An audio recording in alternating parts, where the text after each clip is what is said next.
Anybody ever been to Six Flags over Georgia? There it is.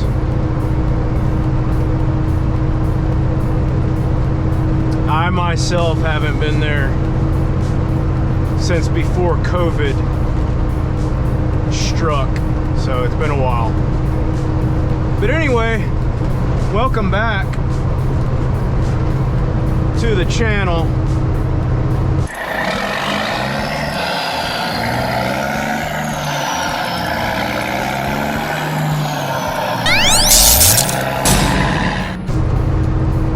Welcome back to a new adventure, a new trip.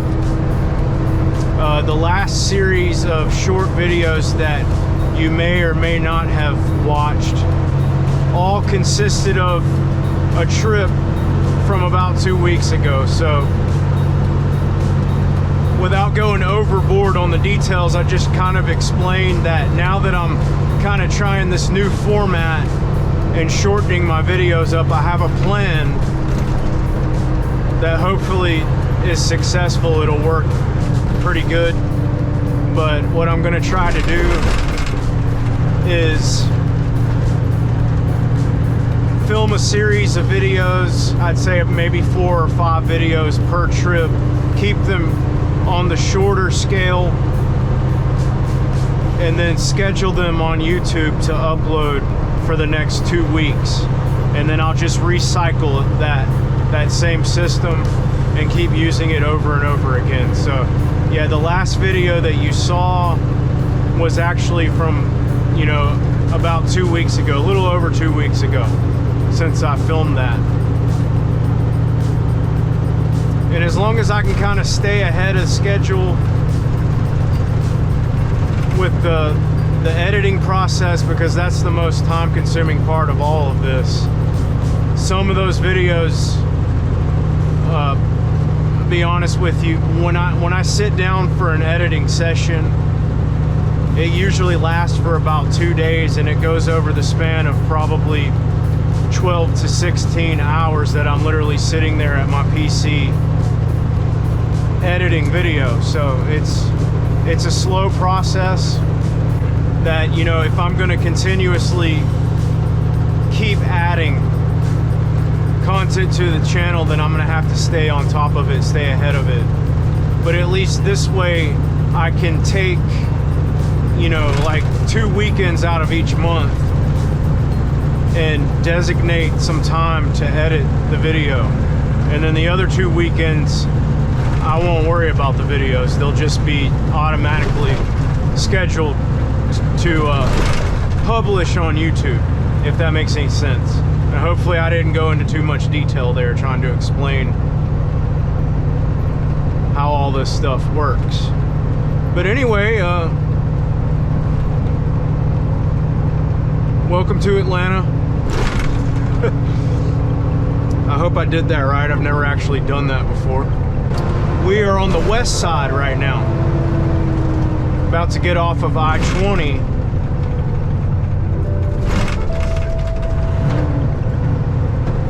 And jump onto 285 and go up the what I would call, if you're looking at it on a map, it would be like the third quarter of 285. So everything on the northwest side from 20 going all the way to I-85. That's what we're about to do. And I haven't gotten any city driving. I may have gotten a little bit on this channel, but not a whole lot. I haven't exposed you guys to Atlanta a whole lot, but since, you know, I had to come straight through today, I figured it would be a good opportunity to show you the Ring of Fire, which is what I call 285, because that's literally what it's like sometimes on this road. And right now we're getting on this, like I said, this is the interchange on the west side for I-20 and 285. It's about 9 o'clock in the morning. I have to be in Spartanburg, South Carolina by 11. I'm not gonna make it. I'm actually running about an hour behind, so I'm thinking I'm probably going to get there between noon and noon 30. That's my plan. Now, my timing is actually pretty good because we're probably, you know, in this area, we're probably just getting over the most heavy part of rush hour for the morning. This is when it kind of calms down a little bit more until, you know, after 12 p.m. afternoon. So hopefully it won't be too bad.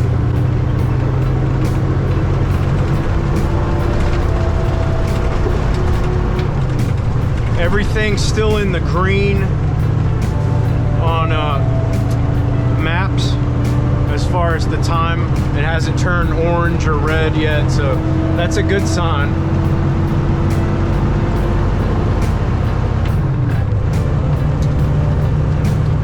Now, I picked this load up yesterday in Luca, Mississippi, which is kind of a weird place.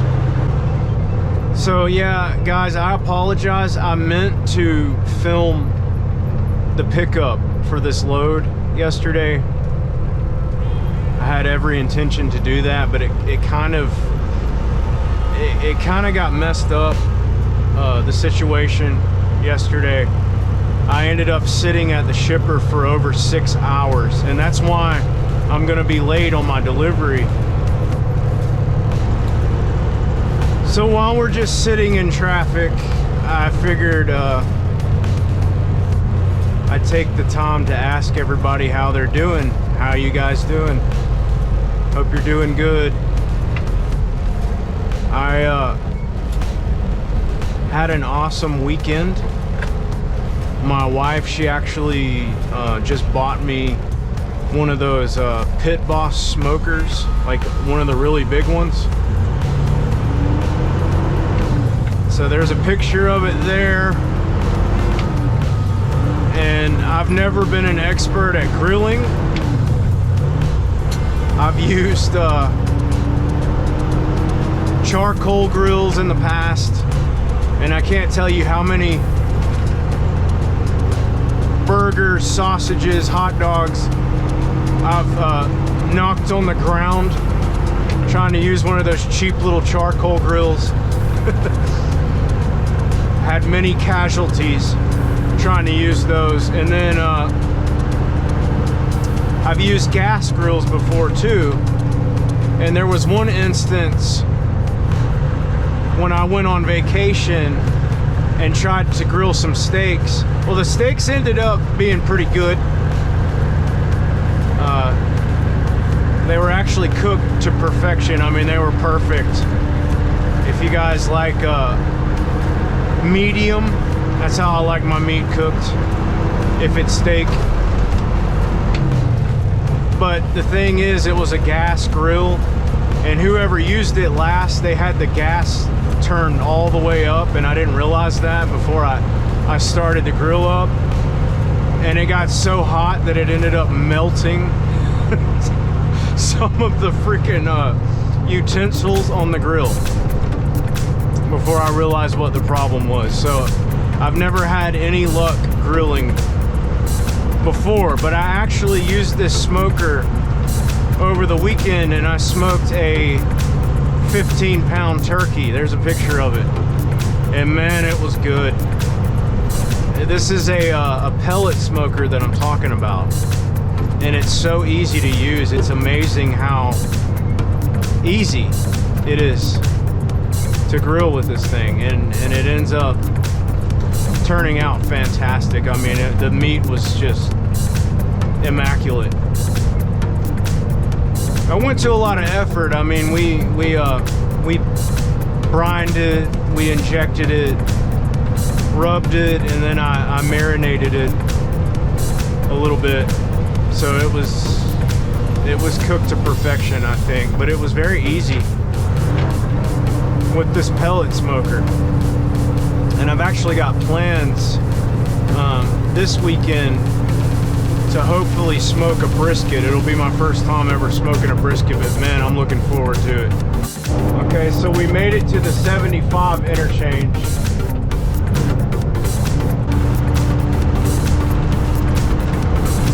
Oh my God, they're doing it again.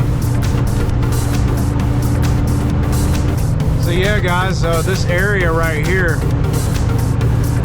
it's kind of rare to see something like this, okay? This is actually a completed work zone.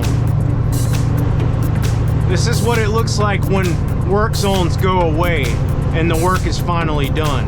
They worked on this interchange for years. I'm talking years. And it's finally done. I mean, it's been done for a while, but all this stuff right here, all these ramps and all, they're all pretty much brand new. So I know it seems fabled and everything for them to actually finish working on the interstate, but they actually finished right there at the 75 285 interchange on the north side. So it does happen. I'm just pointing it out to you. I'm giving you proof on video that sometimes work zones go away. But most work zones seem like they're just perpetual, like they'll be there forever. You know, kind of like the one that I'm heading up into right now on 85 in South Carolina. That's been there for a long time, and they're still nowhere near done with completing it. They're just not. Okay, we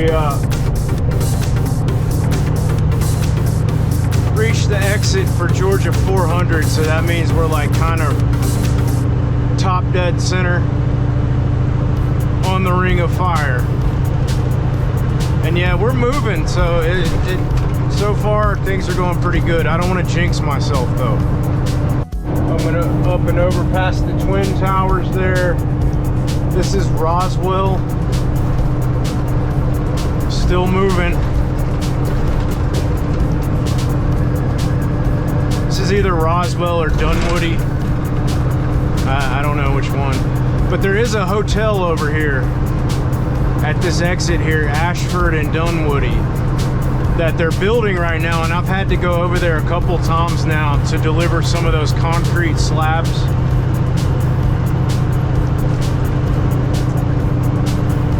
Which you can see the construction site. It's actually right there where that parking deck is, and that glass building right there. That I've had to deliver to that place a couple times. Okay, we got our first sign for the 85 interchange just back there. 2 miles.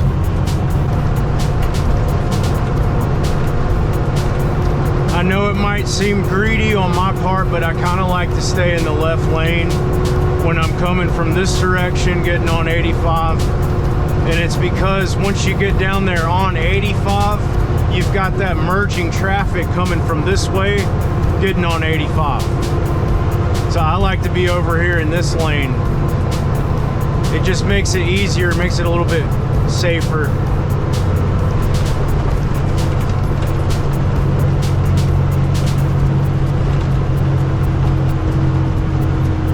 You don't have to worry about that traffic coming up on your blind side when you stay in this lane. It pisses the four-wheelers off, but you know, you see all these other trucks are doing the same thing.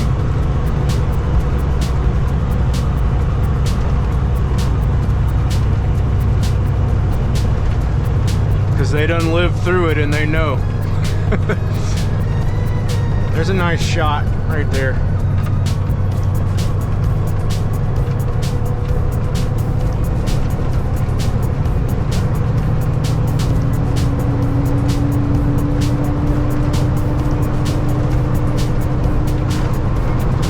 Yeah, because if you're coming from that way, you have to get all the way over here into this lane, because those are exit only lanes. So you got to come all the way over. You got to do it quick. That's why I like to stay in this lane when I'm coming from that way. So I figured I'd take a little bit of time to give you guys an update. I know some of you might be kind of curious. I haven't talked about this since that one video, but you might be kind of curious about the whole SAP program that I'm in right now and how that's going. Well, so far I've taken, you know, from the time I got put back in service after my mishap, I've taken 5 drug tests so far. The first 2 don't count for step 6 of the SAP program. The reason why is because the first one is the one, it was a return to duty, so it put me back in service. The second one was a pre-employment, so that's what got me hired. Okay, but then I've had 3 others since then. I got hired at the beginning of September. It's now November. I just took one a couple days ago. So if what the people who left the comments on that particular video, if what they're saying is true, that means I'm gonna have a total of 6 randoms that I'm gonna have to take, right? Well, I've already taken 3 of them. Obviously, I passed all 3 of them, no problem. So that means I got 3 more. From the look of it, it looks like they're gonna give me one every month. And if that's the case, I've got 3 left. That means I should be taking my last test in February next year, which means that I should have this crap knocked out in another 3 months. It should be done and taken care of. You know, it just basing it off of the information that I've gathered so far. They might pull a wild card on me, and they might make me wait an extra month, or they might give me 2 in 1 month, you know, 2 for 1. But as far as I know, from what the people that have been through it are telling me, you only get 6 randoms and then it's done. So if that's the case, like I said, it'll be February, basing it off of how they've been doing things so far.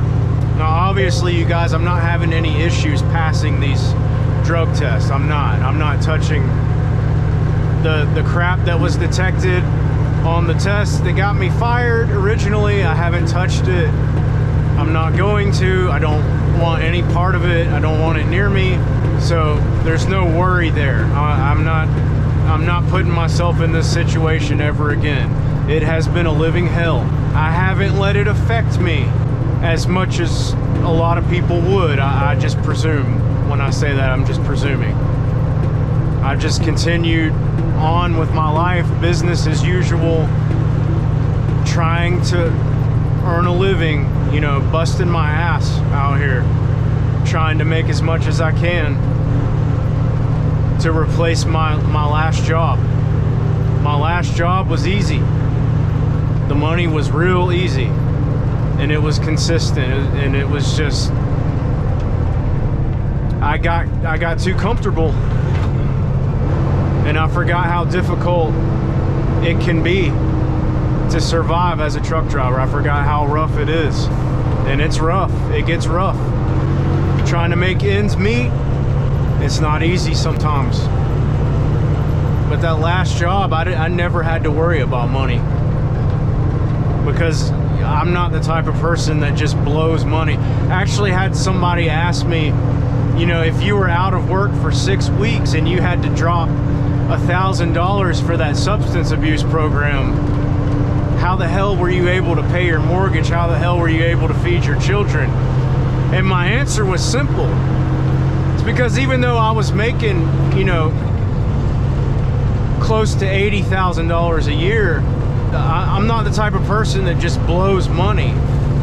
Even though I was making good income, I was still living below my means, and I was putting money in the bank the whole time. And I've still got money in the bank.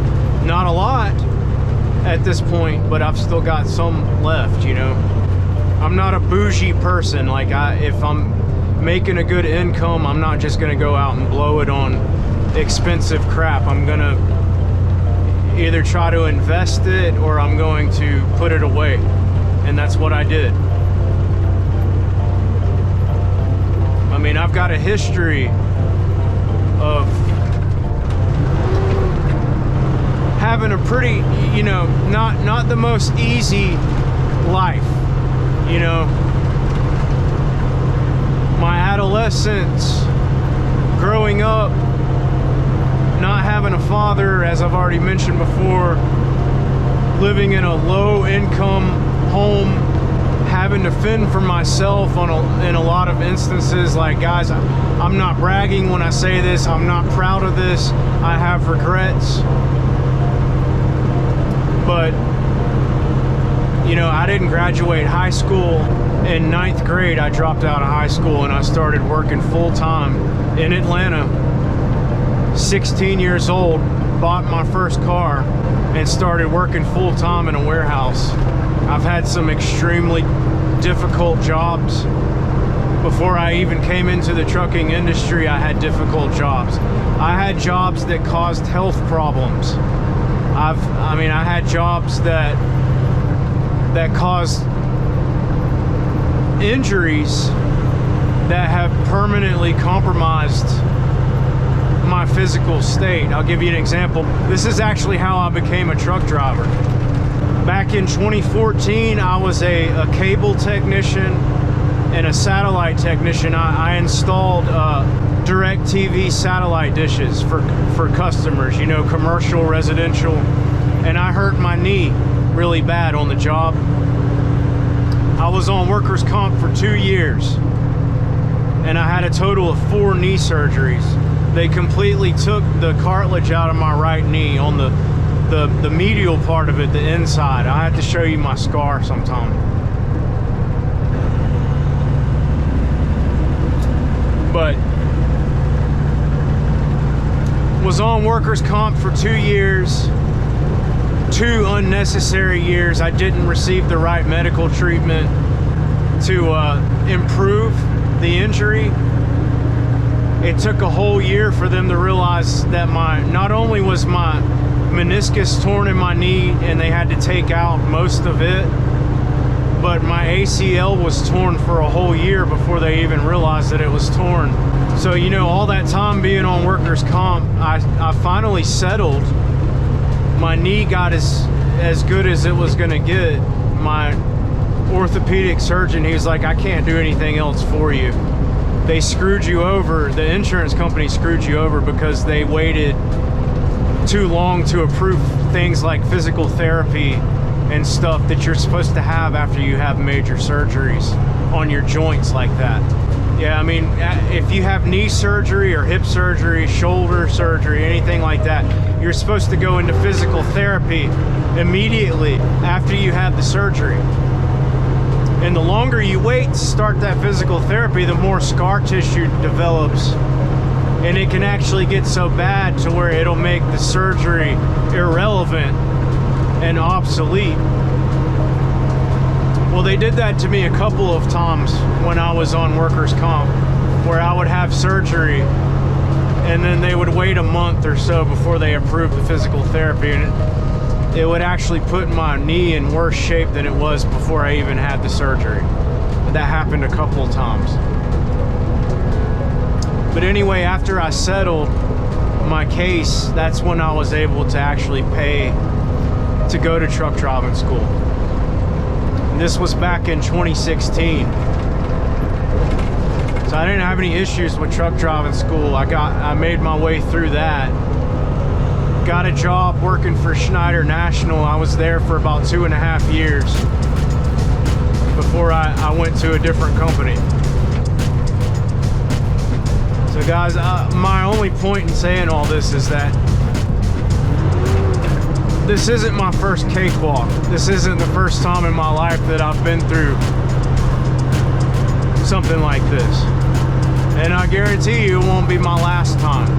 I mean, I'm never gonna fail another drug test as a truck driver. I'm never letting that shit happen to me again. But I'm just saying, you never know what life is gonna throw at you. But it's not such a horrible thing, but the harder trials and tribulations get, the more character you gain going through really difficult situations. And like I've said before, I've never expected a handout in life. I came from a poor family. You know, when my father was around, he wasn't able to work. He had a brain tumor. You know, he actually passed away after his second brain surgery. My dad passed away. He actually passed away when I was 21 years old. But the reason why I say I didn't have a father is because after he had his first brain surgery, they had to remove parts of his brain, and he became schizophrenic after that. He wasn't even himself anymore. So that's why I'm saying I didn't really have a father.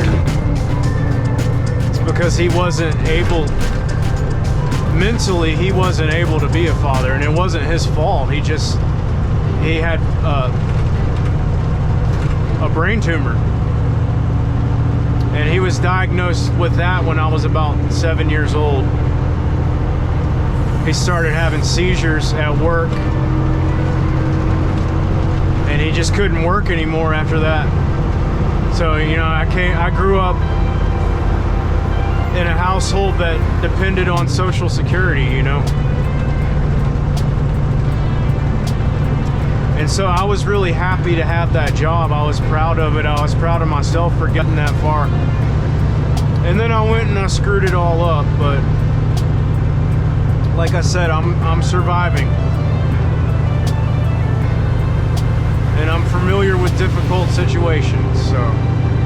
And I'm sorry, I didn't mean to give you my life story or anything, but I'm just sharing a little bit more information about myself so you guys can get to know me a little bit better.